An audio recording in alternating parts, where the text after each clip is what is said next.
Hey guys, welcome back to another episode of Out of Network. I'm Dr. Ryon Parker here with my good friend and co-host, Dr. Rishi Seth. And today we're diving into a topic most people never really see, but every healthcare worker actually knows far too well. It's abuse inside the medical system. We're talking about the physical assaults, the verbal attacks, the intimidation, the pressure, and the impossible expectations that nurses, doctors, and staff face every single day. This isn't about rare stories. This is the reality happening in hospitals and clinics across this country. And we're going to break down why it happens, how the system contributes to it, and what needs to change if we want healthcare to actually feel human again. It's a conversation we've needed to have for a long time. And whether you're a physician, a nurse, a patient, or someone who's never stepped in a hospital, you'll walk away with a brand new perspective on the people who show up every day just to care for others.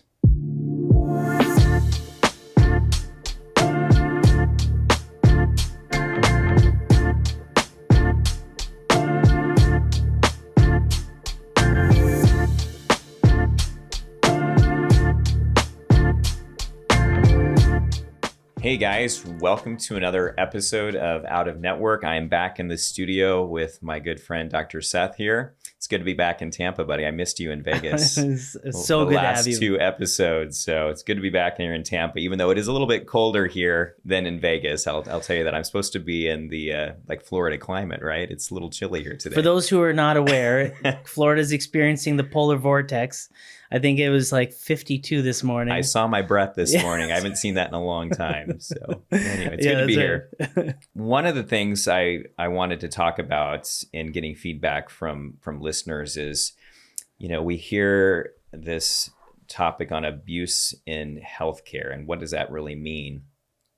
And I'm not necessarily saying physical abuse, although I think that happens, but just screaming, yelling, how much should a health provider put up with? Being in the business industry, obviously we will not make everybody happy, right? And sometimes balancing different personalities. When do you know it's time to challenge the patient-physician relationship? When do you end the patient-physician relationship? But I want to know, has there been any situations in your life that has made you really not question your choice in a career, but just really said, this is not for me. This is ridiculous. Why do I have to put up with this? I mean, that was probably a long question. But has there been times that I've questioned it based on abuse? Yeah. All the time. Yeah. Like in the hospital? Or? Oh yeah, tons. I will tell you that physical abuse, verbal abuse in the hospital setting, it's a common theme. But probably more for nurses, right? Not so much for physicians. You're right that nurses are, because they're at the bedside so frequently and they're involved in direct patient care so frequently that, they will get abused, physically abused and verbally abused, probably every other patient that they experience within the hospital. There may be percentages above, but realistically, like if you think about an ER, it's Friday night, Saturday night, those ER nurses are getting physically and verbally abused nonstop. Yeah. And the fact that they put up with it and then still treat these patients with such care, it just speaks to the, incredible nature of these people that work as nurses. Well, there was a 2024 study, the Emergency Nurses Association, that said that more than 52% of ED nurses report some type of physical violence within the last year. And then a JAMA survey suggested 1 in 7 physicians report being physically assaulted by a patient or a patient family member. Yeah. So I mean, physically assaulted, I mean, that's happened a couple times to me. It's probably happened more than a couple times. It also is, you have to think about it, the perspective of how the physician is in the room during those situations. So I'll give you an example. So we call these rapid responses. So if somebody comes to a rapid response, sometimes that patient may be confused or, under the influence of alcohol or drugs, or the opposite, that they're withdrawing. And so they tend to get confused. They get worried. They don't know what to do, and they lash out verbally, physically.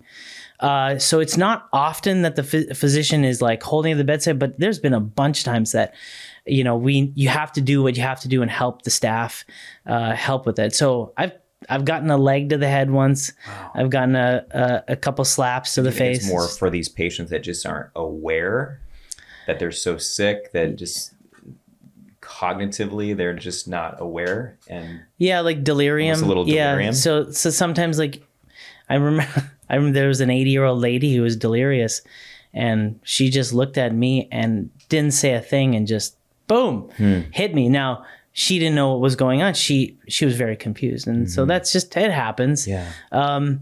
You learn how to handle those things. You learn to take a step back, and then that leads into what the nurses have to deal with. Now, think of that same lady who is confused, who doesn't know where she is worried about whatever is going on in her mind.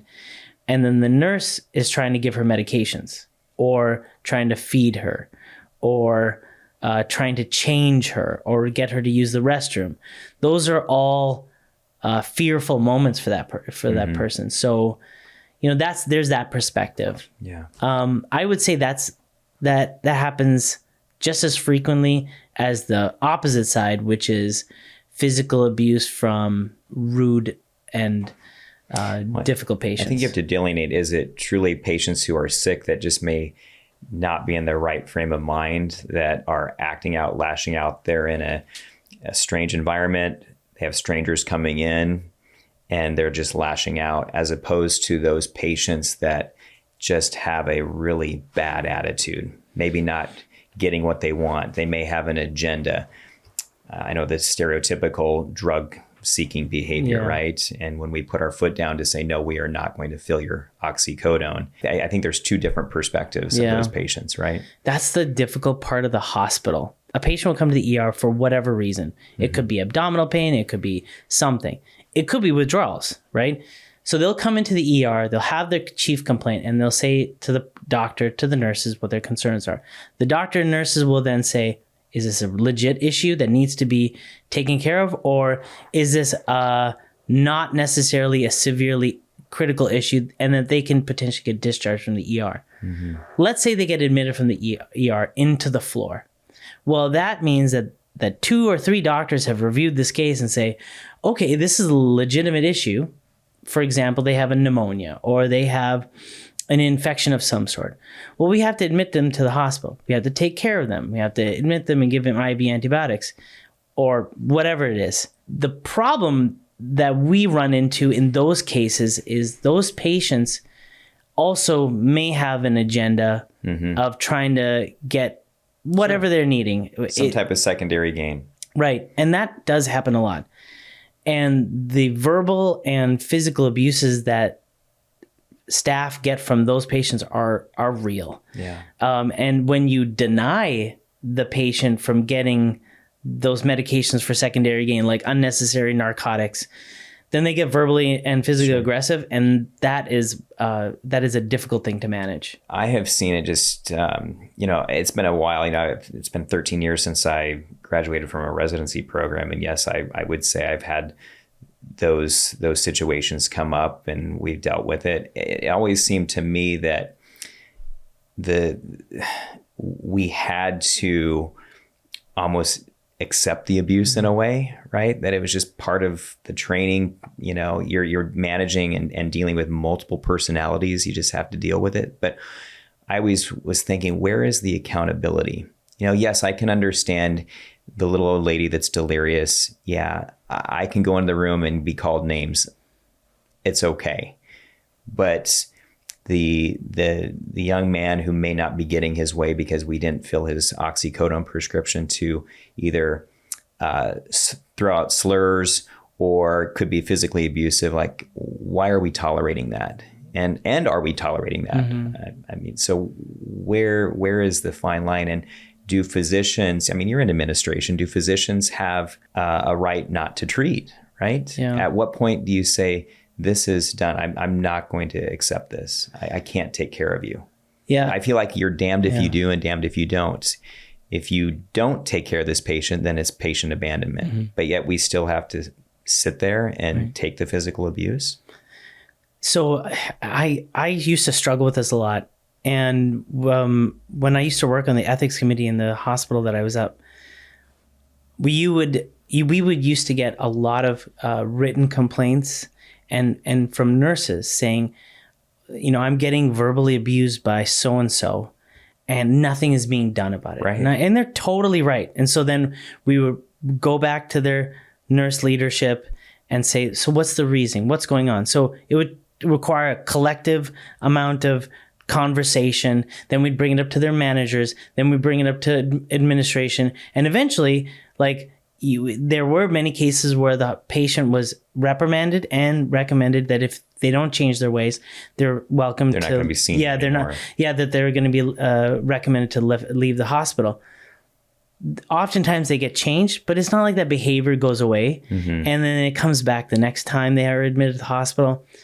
So, you can imagine like the tax it is on the nurse that they took care of it. And also think about the amount of resources it took to manage that one bad apple. Right. You're talking about bringing in a physician, an extra nurse management, executive leadership to talk to them and be like, can you stop being a jerk? Right. And meanwhile, the staff is taking care of other 5 or 6 other patients at a time. But meanwhile, if you were the nurse to say, I just refuse to treat this patient, what is the repercussion for that nurse? So I have not been in a place where there is a repercussion. Oftentimes what happens is that if a nurse says, I don't feel comfortable for it, then they are recommended to see take another patient and some other person. So for example, if it's a male patient harassing a female patient, they'll switch it with putting a male patient in the room.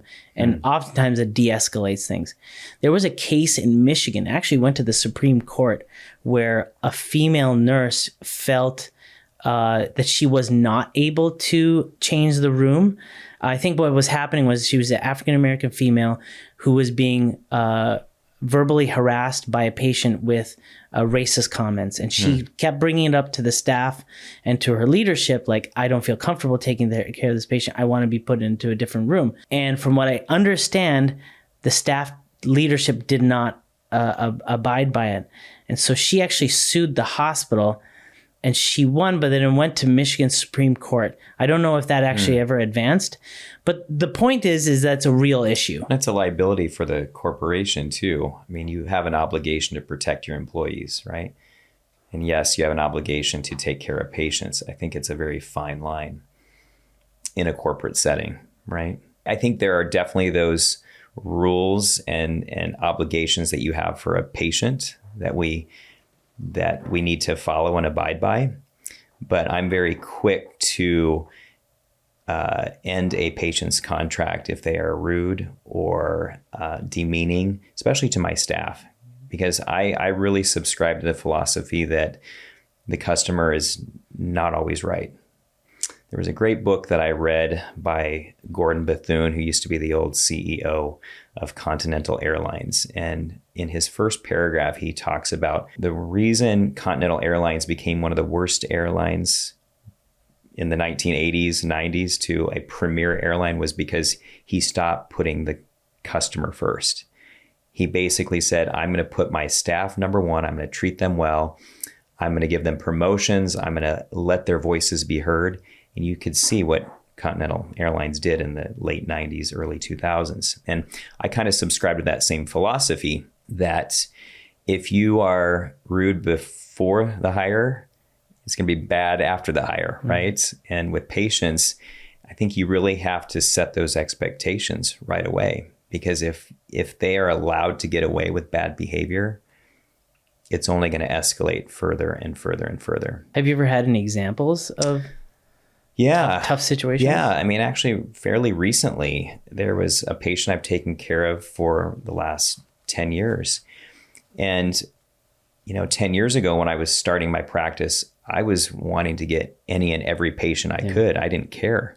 So I was willing to take you if you spit in my face, right? I was starting a business. And there was a patient that's always had a bad attitude. He had a lot of medical problems, but the staff really did not like interacting with him. Literally, they would do rock, paper, scissors when you would see his name come up on the caller ID. No one wanted to deal with him. And yes, I had several conversations with him. Jason had conversations with him, and it would get better. Then it would kind of retreat back to his old behavior. And finally, we basically said, enough is enough. You know, if you were going to be continuing to demean me and my staff, I don't have to take this. And you need to find yourself a new doctor. And so we sent him the cancellation, but I also basically can't just abandon a patient either. So that's where I said earlier, you have still this obligation where in a way they can maybe get away with some bad behavior because they know ultimately I can't just say, get out of my office, you know, and I can face the repercussions for that. But we basically said, you know, I will take care of you for the next 30 days, but you need to find a new doctor. So what is the abandonment? Is there like a legal precedent behind that? Is there concerns for litigation? I think if you're taking care of a patient and you're managing their medications, I think you cannot just suddenly end that relationship because where are they going to go? If they don't have medicines, where are they going to go? And I think from what I understand, it's a litigation issue. It may not be a actual law, although probably state laws. I think it's state specific. Yeah. I think in Nevada, you have to offer at least a 30-day severance, if you call it that. Yeah. Basically saying, I'm going to be your doctor for the next 30 days. But between you and I will say that. But if they call, I'll say, yeah, my recommendation is go to the ER, urgent care. I'm still providing recommendations, right? Sure. But again, if you are rude to me, rude to my staff, I really don't want to deal with you. And yet I'm at a level now in my career where, you know, I want to take care of patients who really want to be in the practice, who are nice to my staff. And again, I put my staff number one. I think you should put your staff number one because I only have one staff. They are, and she got a purse last month. I know the feeling. I've been there. So, but you put your staff number one, and they won't leave you. You know. So, and if you find that there are those patients that are making it very difficult for them to do their job, then you know we have a really low threshold to get rid of them. So, what about kind of going into, and it kind of goes into reviews, and you know, in this era of social media and wanting to have those 5-star reviews, you know, it's, you know, if patients don't get their way and you fire them, it's very easy to go online and go to Yelp or Google and say what a horrible physician you are. You know, everybody has a side to the story, right? And you don't always get to necessarily share your side because again, there's HIPAA and a privacy clause, and you know, patients can say whatever they want. And that's the other thing you have to be very careful too. You know, at this point in my stage in my career, when I fire them, if they want to leave a bad review, fine. I'm happy to write a rebuttal, but you know, it's so funny you said that because like right now in my stage of my career, a review can make us or break us. Yeah. We got a couple good reviews last week or a couple weeks ago, and like it changed what our intake into our clinic was. And so obviously it's important for somebody who's I'm sorry, it was a negative review? It was 3 positive reviews. There was 3 5-star reviews. And so when we got those 3 5-star reviews, all of a sudden our phone started ringing more. So the power of the 5-star review is super important, and how it affects the algorithms and the search engines and stuff like that. It's so important. I also think you need to kiss a patient's ass. That's a good question. Yeah. So that's the point is like, I those were organic. Because I think a lot of times if they're happy with you, people may not always take the time to write a good review, but if they're pissed off at you, they're going to blow you up. That's the part that we are realizing, which is all the reviews were organic, which is great. And that's like the really telling ones. What I think we need to do to prevent negative reviews is generally, appropriately managing expectations and stuff like that. So I think like if I was to intervene in a situation like we're firing a patient, quote unquote, the step that I would do to avoid getting a bad review is finding an alternative route. Like, I may not be the doctor for you, but there's this great facility here. Yeah. And let me call their number. Let me get you in touch. A bad review may not hurt you at all. A bad review of me is definitely going to affect my clinic because we're so small right now. Yeah. Yeah. Well, and, there's Yelp, there's Google, and, my record and reviews aren't perfect. I wish they were, but, when you read some of these negative reviews, it's like, I wish I could tell my story because I saw it so completely different. Right. And, I think some of these websites, you can actually pay and subscribe. And if you pay a certain amount, all those negative reviews will go away. So it's like, and I don't want to do that, and again, I don't want to be how do I say this? I think it's questionable to be that perfect physician that has all 5 stars too. I mean, because let's face it, we're not perfect. Right. I mean, and I think some of those negative reviews, it maybe from their perspective, I got to see it in a different light than I had when you take the emotion out of it, for example. Right. Yeah. So in a way, I think no physician is going to have those 5 stars as much as we want them to be. So what about you? Any situations so far in your clinic? Not in our clinic. I mean, we're small and we are growing. So everyone's really excited and we're able to go above and beyond. But I do worry about expectations when we get busier. Yeah. Because right now we're able to do a lot with patients because we have a lot of time. Yeah. But what happens when we get busier? How are we going to manage complaints? And that's part that I'm worried about. But I also, I think that's something maybe I'm overthinking about it. We'll see. Yeah. Also another statistic to add. So for violence against healthcare workers, they're trying, at least in 42 states, they're trying to consider it to be a felony. So really, even though I just got done saying that I don't know if there is a lot of help from a corporate standpoint or helping physicians or nurses who are victims of violence, but I think that at least it's nice to see that there's some trends toward that. There's a lot of social media presence for that too. There's this guy, Nurse Blake. He has a great following, and he really fights for safe nursing and safe and actually safe staffing as well. And there's a lot of guys out in social media who promote and shed a light on it. And I mean, honestly, if people knew the abuses that happen in the hospital and clinic, there was a shooting, a mass shooting in Buffalo, Minnesota, which is outside of the Minneapolis, St. Paul, from a patient who was angry about his medications. He just took a gun and he killed the MA. I think there was 2 people who died.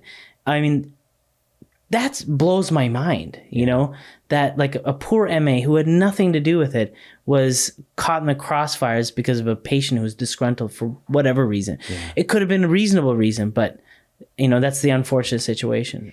Do you think because of this uptick in violence, is it because patients are so frustrated with the system and that they have no other way to take it out on it except those people that are there to really help them?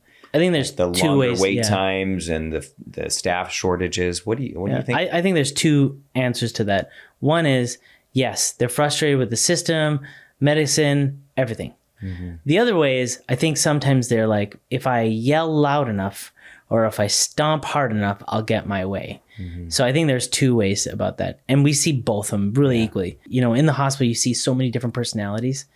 And there was a patient that we had who was, pretty manipulative. Mm-hmm. And this gentleman was a big guy. And we had a young nurse who was brand new, just started nursing. And she was just trying to be courteous and sweet to the patient. And he asked her, he did something to drop his tray in the corner, and the nurse went to help up and pick that up. And he knew that at that point she was cornered in the wall, and he like physically hurt her. I think she got punched. I still remember her face because we had to call security and like restrain him, and then we called the police because it was a physical assault. Like there's a lot that goes with it. I never saw that nurse back in the hospital again, and it always bothered me because I watched her face coming out of that room. She'd never been exposed to something like that. She didn't go into nursing to think that she was going to have to, practice self-defense. Right. She was coming to help people. Yeah. And then all of a sudden some, bad situation happened and she got on the bad end of it. And it was such a terrible feeling watching her walk out of that room. Sad. Yeah. Sad. It really crying. baffles me that for being in a helpful profession, we're here to help people. We went into this profession to truly help people, that we face a lot of scrutiny and abuse and all the challenges that go with it. So it makes it pretty interesting. Yeah. There's also some fun times. Like I always tell people this, that when my kids are 13 and 14, their first jobs are volunteer jobs in the ER on a Friday, Saturday night, right? Like, you would do that to them. I'm 100% doing it. Like I'm telling you, Sophie and Ishan, you guys are going to the hospital. 13, 14, ER, Friday night. You don't have to go downtown, just, around the corner, because you will see what the world can be and what comes at the door on a Friday, Saturday night. And it's never nice. It's crazy. When people, I say they can beat on their chest and say what they want and get away. And I feel like we have rewarded such bad behavior. If you show out, absolutely, we're going to open the door for you and bend over backwards. I mean, if you really have done your best, you don't need to take that crap. Yeah. I mean, I think, and again, it's maybe easier for me to say and you to say it being in a private practice, but in a corporate setting, I think the mentality is still the customer is always right. And I think it's unfair that a lot of us have to face such scrutiny at times. So it creates a huge amount of resentment from the staff when the corporate leadership is presumed not to have their back. Yeah. So we have this like really great, the hospital I work with in North Dakota, the nurse leadership is really strong. And the current nurse leader, she has taken a very strong stance of, I'm supporting my nurses, like 100%. Absolutely. And you should see how the perception on the floor has changed with them feeling protected. They're empowered. Yeah. They know what to do. Stop micromanaging them. Yeah. Empower your staff. I think it'll definitely lead to better outcomes. We have 1 minute remaining. Final thoughts on the topic. I think violence in healthcare is a problem. I think it needs to be changed. I think it needs to be addressed. And I also think people need to know about it, because if people understood the major abuses that healthcare workers go through, I think they'd have a lot more sympathy, but I think they'd also keep it in check a little bit more. Absolutely. I think for the most of us, we do our best to take care of people. I think we stop rewarding bad behavior, hold people accountable, right? And the customer, the patient is not always right? That's right. Thank you for spending time with us today. If there's one takeaway from this episode, it's that healthcare workers are actually human. And the violence, the disrespect, and the burnout happening behind the scenes, none of it should be normalized. We're committed to shining a light on the parts of medicine people rarely talk about, and pushing for a future where both patients and providers feel safe, respected, and supported. If this episode resonated with you, share it with someone who needs to hear it. Leave us a rating, subscribe, and as I always say, shout it from the rooftops. And if you're in Las Vegas or Tampa and you're looking for a different kind of medical experience, one that's relationship-driven, prevention-focused, and actually centered around your health, we'd love to take care of you. In Vegas, you can find us at Parker Medical, and in Tampa, you can connect with Seth Premier Medical. Both practices are built around the same belief that we talk about on this show every single week. Healthcare should be personal, proactive, and human. Links to our clinics are in the show notes. Thanks again for listening, and we'll see you on the next episode of Out of Network.